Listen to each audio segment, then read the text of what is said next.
thinking about money and your work-life balance. Let's start this section by referencing another classic book on this subject, The 4-Hour Workweek. The 4-Hour Workweek is a highly successful book from an author called Tim Ferriss that attempts to teach people lifestyle design. This is essentially the process of rearranging your lifestyle so that it works for you, rather than working for the system. It means getting the system to work for you so that you have more free time and more money as well.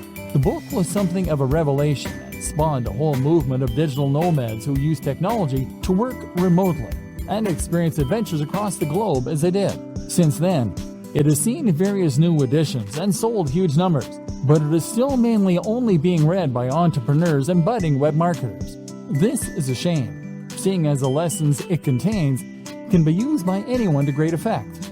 Read on, and let's look at some of the best financial tips you can take from it and apply to your life, even if you are happy working in an office.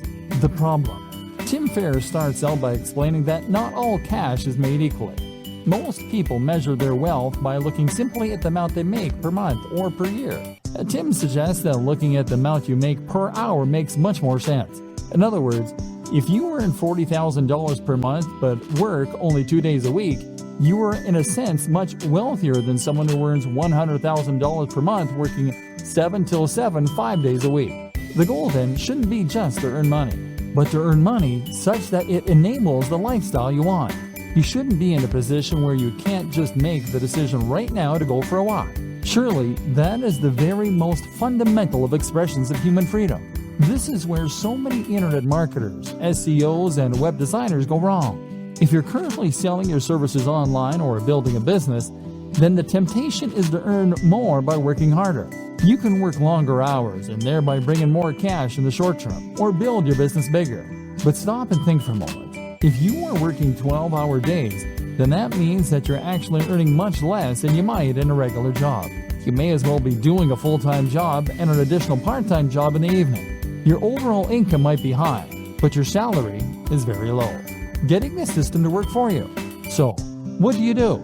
Well, of course, if you're technologically and entrepreneurial minded, then you can set up some kind of online business that will generate revenue for you in a very hands-off manner. That could mean creating a hit app. It could mean writing and selling an ebook.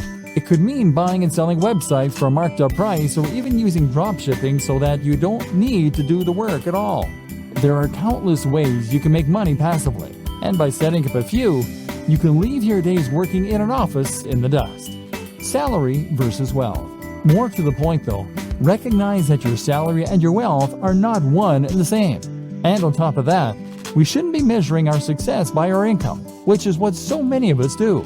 If you work in a regular job, then you might think that the only way to become wealthier is to ask for a raise or to get a better paying job. But your wealth is really more about your surplus cash. It's about how much you have in the bank. You could be earning $3 per hour but still be wealthy if you happen to have inherited $1 billion from a dead great aunt. And in just the same way, you could be considered to be wealthier if you spent less. In that case, you might live at a smaller home. You might live in a country where the cost of living is lower, or you might just spend less on food and clothes. Either way, this could allow you to put aside a fair amount of cash every day and feel pretty well off. The great thing about working online is that you do have the option of packing your things and moving to another country. In fact, many entrepreneurs end up moving to sunny countries where they can afford lavish villas at a fraction of the cost. Then again, you might choose to spend every single cent each month and then take out even more loans to pay for the rest. That way you can live the rich lifestyle and feel and look like the highly successful entrepreneur, despite having barely any cash in the bank. It's all up to you. It's all about what matters to you and what's important to you. And that's precisely the whole idea behind lifestyle design. It's about knowing the lifestyle you want, calculating how much money you need to support that lifestyle, and then designing your business around that. Goals. A more specific way to do this is to calculate a minimum amount you need to earn each day. This is what I do. I work until I earn $150. That's the minimum that allows me to pay my bills and to put a little aside each month. I can easily afford to buy myself the gadgets I enjoy, to go out with friends, and to work on my home. But that's me.